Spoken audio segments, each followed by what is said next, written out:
What's going on, guys? This is Scoped and Shot, and today is July 7th, 2012, and I'm bringing you guys some Modern Warfare 3, something I don't normally do, but I figured, because I have some games on my hard drive, and this is the thing that I originally started out with, that I just, kind of keep my commentary skills sort of sharp, or close to that. I don't know, I haven't done one of these in, a month and a half or so. So I figured I'd get one of these games off my hard drive because in the spot where I keep all of my MLB stuff, I have all my other gameplays as well. I have a whole bunch of Modern Warfare 3 games, and when I get sort of just frustrated, and not really frustrated, just aggravated or just annoyed by all these things on my hard drive, I just tend to just delete a few games that I look at them and I'm like, why did I keep this game? Like, why did I keep a 30-12 game? Stuff like that. So I just I've been weeding out until I get the best score ever. I'm about to delete this 45-15 game that I just saw right here. But anyways, so yeah, this game is freaking beast. You guys are gonna see that in the whole video. I suggest you guys watch this video, at least for the gameplay, and of course the commentary. I'm a good commentator, right? But final score in this game is 137-21. I kid you not. Pretty insane game right there. It's the best game I've ever had on Modern Warfare 3, and it's a non-Moab. I can't believe that. I have such bad luck with Moabs. I've only gotten one or two of them. I have one on my hard drive right now, but so anyways, yeah, Black Ops 2. I haven't really talked about that at all. Pretty much I haven't, because I've been dedicated to this MLB 12 stuff that I love posting, and I really haven't heard, whatever you guys know about Black Ops 2 is pretty much what I know about it. Pretty much not that much. I really don't hear much about it, honestly. It's really weird. Because, normally, last year at this time, all this stuff about Modern Warfare 3 would have been coming out, oh yeah, this is going to be in this and this and this. And all these rumors, but this year it's been pretty quiet. And I don't know if it's just because I don't play that much Modern Warfare 3. Or it's, I don't know, just because I'm all over MLB 12, or maybe just because I don't follow the right people on Twitter. I don't know. But, oh yeah, that's one thing. I just want to say for you guys to follow me on Twitter right now. If you guys haven't done it yet, I post some, random stuff, and it's fun, to follow me on Twitter, I bet. Bet you guys will like that. So, go ahead and follow me on Twitter right now. It'll probably be in the description. But anyways, what was I saying? Oh yeah, I don't know. I just don't hear anything from anyone about Black Ops 2, and that's kind of weird because, like I said earlier, this time of year, there's showing me a whole bunch of crap. There's a whole bunch of trailers. I think a few weeks ago I did see a trailer about Black Ops 2. I forget what it was though, but I'm pretty sure it was something about it. I really don't know. But I am looking forward to it. The thing I'm kind of stuck on with you guys is because I like my subscribers a lot, because honestly it's way funner to post these MLB 12 videos and Call of Duty. That's why I don't post any Call of Duty anymore. You see, I'm just going beast mode right now. But it's not fun to post Call of Duty because most of the time I only get 5 to 10 comments per video. These MLB 12 videos I get at least 30. That's really fun to see, because I don't want to post a video for nothing. I post one of these videos and I get maybe half the views of an MLB video. But just doing that, really there's nothing really fun about having 100 views on a video and nothing, not that many responses. With these MLB videos, I get tons and tons of comments on them. I get tons of messages from you guys. Suggestions. Oh, you should trade for this guy. All right, I'll look into it. Yeah, whatever. You guys send me so many weird, prospects I have never even heard of. It's really hard to keep up with it. You see, I'm on a huge kill streak right now. I'm gonna go over. Oh, look at these three guys line up for me. Oh yeah. But I definitely I don't know what I want to do regarding in the future, during the winter, because normally what I do is the past 2 years when I started out with MLB 10 and I did MLB 11, and MLB 11 is when I started getting pretty serious about this stuff. I don't know what I'm going to do this year. Usually I trade in MLB by maybe September to October. This year, I don't know, because I think I'm going to stick it out until the beginning of November, and then I'm probably going to switch over to Call of Duty. I don't like to say that, but I do kind of need my off season as well, and pretty much October is when MLB sort of ends, like regular season. So then after that ends, there's gonna be no new roster moves, obviously. So I can just kind of take a break and then buy the game in March. And from October, or no, it's, what is it? Call of Duty comes out in November. So we got November, December, January, February, March. I think March is when it comes out. So we got 4.5, 5 month layoff. And I don't know. So it might suck for you guys. I'm sure you guys won't be that happy, but just know that I'm probably gonna be coming back, or I will come back next year. I promise you guys. So, and I mean, just because I play Call of Duty doesn't mean I'm not gonna make any MLB videos. When I do start playing Call of Duty for probably a majority of my time, because the new one, Black Ops 2, I hope it's really good, but. Just because I play Call of Duty doesn't mean I'm not going to be making any MLB videos still. I'll probably be making just random videos, me playing against this team and that team and just doing random things, talking about MLB and that kind of stuff. The stuff I like to do. I just like to hear myself talk, honestly. No, I don't actually. I don't know. Well, right now it is 5:49 in the morning. Kind of just felt like doing this commentary. Just wanted to talk and be awesome. So yeah, my summer's going pretty good. I don't know. I don't even know what I'm saying. But yeah, so like I said, once Call of Duty comes around, I will be going to that. Just I feel like I'm one of the few guys on YouTube that doesn't sell myself out for views and likes and this type of shit.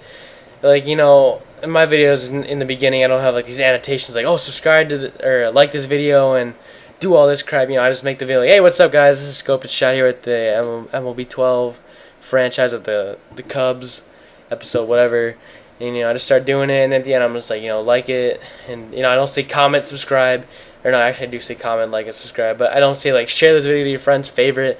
I don't care about that type of stuff. I know I'm not going to be getting in the top of YouTube's I don't know views or homepage, so I don't really even try to do that.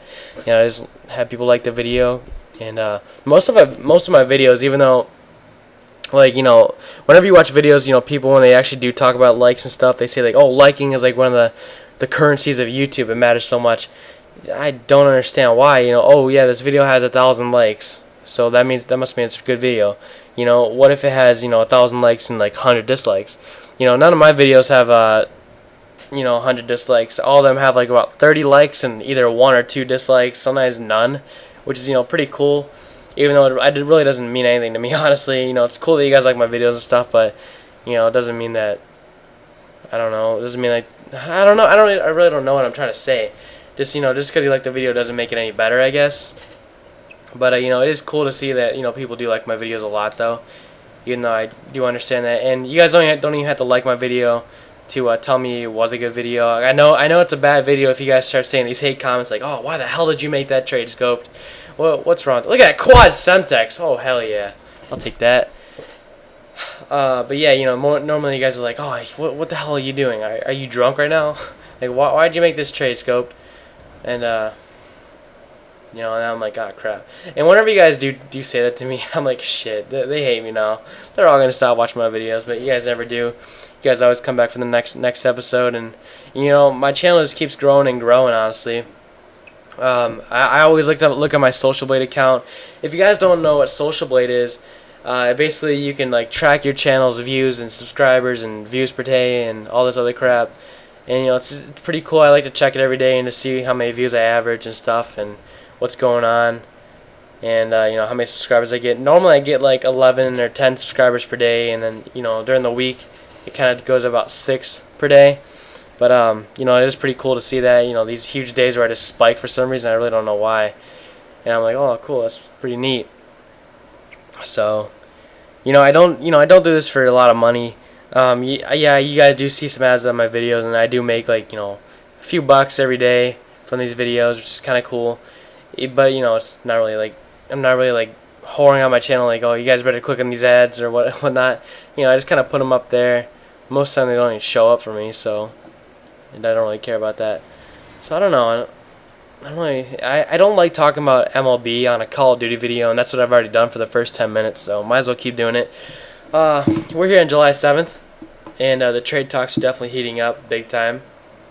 And a few interesting things that I'm seeing is that a lot of people have interest for Cole Hamels, and the thing I don't like is that he's not, or at least he's acting like he's not going to sign with the Phillies again, or at least they're in discussions a little bit, but he keeps saying like, yeah, I don't know, I'll talk about it with Eugenio Amaro, or whatever the hell their GM's name is, but he won't say that he definitely wants to be back next year. He's just like, I like Philadelphia, but I'm not going to re-sign them right now. So I think it's going to be interesting if Cole Hamels does actually get traded, because that's going to be a really big thing. That's basically like Josh Hamilton, like the pitching version of Josh Hamilton, like in talent-wise getting traded. Because if Josh Hamilton got traded, he would command 4 or 5 prospects for him. And same thing with Cole Hamels. Twitter is like one of the best places right now to find up-to-date current information. And if you have a Twitter, you should follow a lot of the ESPN employees. Like Buster Olney is one of my favorites. I love Buster Olney. How many of you guys like Buster Olney? That guy is awesome. He just constantly has like these like weird stats and just trade rumors and stuff. And he thinks that Cole Hamels is going to be going to Texas if he does even get traded. And he said that he'd probably command 4 or 5 prospects, and I totally agree with him. I just don't think Texas has that many prospects to really give them. I think that they can maybe give him like a Derek Holland maybe, but I don't think they'd even consider that, because Derek Holland's their number 2 starter, I think. So they don't really have that much to really offer, it seems like. They do have that center Leonis Martin. He's a AAA prospect for them. But the Phillies definitely, they need to reload. It really sucks because I sort of am a Philadelphia fan. I want them to do well. It's not like they're like my favorite team. My favorite team is the Indians. And there's a triple. I'm just going ham this game. But I do like the Phillies. I really don't know why. But I really don't understand why they're sucking this bad. I mean, I know offense or pitching doesn't mean everything. That's definitely true. The Phillies definitely proved that this year. But I just didn't think that they'd be doing this bad. I knew that with Utley and Howard out for the first half of the season, I knew that was going to be a struggle for offense. I just didn't think that they would struggle this much for offense when you got Hunter Pence and Jimmy Rollins and Juan Pierre's having an excellent year. You get Carlos Ruiz and John Mayberry, some of those guys. Even though they're not like the best guys, Ryan Howard hits like 40 bombs per year. Utley is, when he's healthy, he produces pretty well.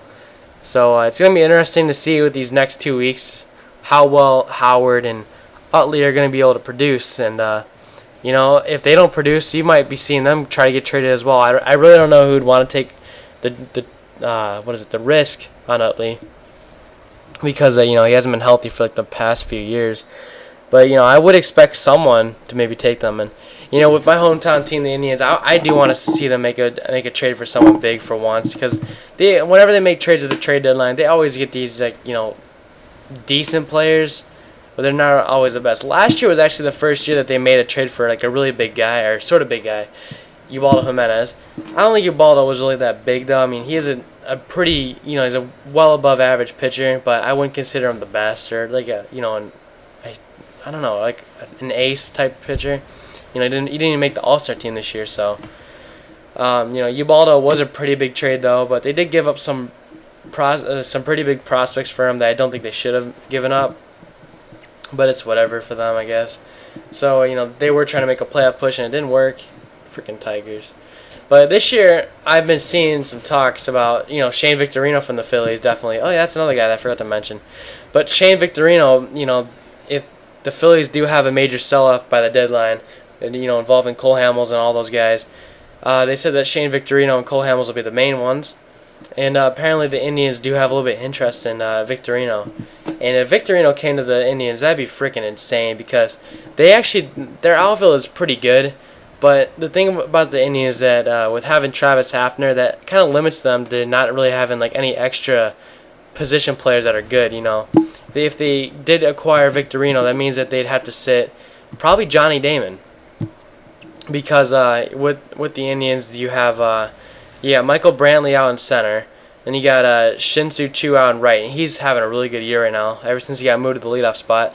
Then you got little Johnny Damon out in left field, who he's not really that good at defense at all, and he is pretty old, and he's having a decent year, I guess. But definitely if you brought in Victorino, you'd rather have Victorino than Johnny Damon. So it's going to be interesting if they do get an outfielder such as Victorino, what they can do with them. Because they don't really have that much flexibility, and they can't really move like Damon to DH or anything. Damon would just be a bench player basically. So, and Michael Brantley has been pretty hot all season.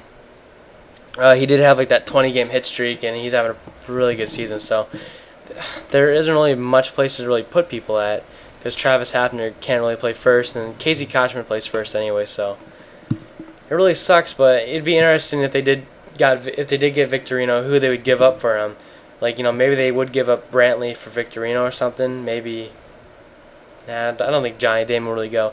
You also got to remember that Grady Sizemore still plays in the Indians. He's always injured, and I think this year he's out with death. I think he might have died. And I did read an article about him like a week ago or so. And I think he is supposed to be making like a rehab assignment shortly. I don't know. He had like a setback in his rehab or I don't know what with his injury. His strained tongue or something. I don't know. But that poor guy, I really feel bad for him. He had so much potential, and these injuries have destroyed him. So it really sucks for him. I do hope that he comes back and, I don't know, he goes somewhere, but I don't think there is much to go. I'm also hearing that Justin Upton, I said Upton, but yeah, Justin Upton apparently is being looked or requested for, and he might be on the trade block. I don't really know why, because the Diamondbacks, what's wrong with the Diamondbacks, honestly? I don't know. I think they're in like third place in their division, so they're not really doing that bad. And Justin Upton, even though he's having I think he's hitting 265 this season. I mean, he's Justin Upton. He's one of the best players in the game right now. But it'd be pretty sweet if the Indians somehow got Justin Upton. I don't know if he'd really like that, because it's the Indians. But I don't know. The Indians and Diamondbacks are sort of different. I mean, Indians kind of suck, and Arizona's just Arizona. You don't really hear that much about Arizona at all. So, West Coast bias, or East Coast bias on ESPN. So, yeah, Indians getting Victorino or Justin Upton, that'd be a freaking dream come true. But I don't know if that could happen, because the Indians don't really have that many prospects left in their farm system. They're all gone thanks to Ubaldo. Maybe we'll just trade Ubaldo away. I don't know, guys, but all right, that's it for today's commentary. Just trying to keep my commentating skills sharp, So I don't know. If you guys want me to do some more Call of Duty videos with me talking about MLB, let me know, because I got to get some games off my hard drive somehow. And you guys don't really take kindly to these COD videos. So anyways, thanks for watching, guys. Like the video, comment, and subscribe. I'll see you guys later. You guys have a nice day.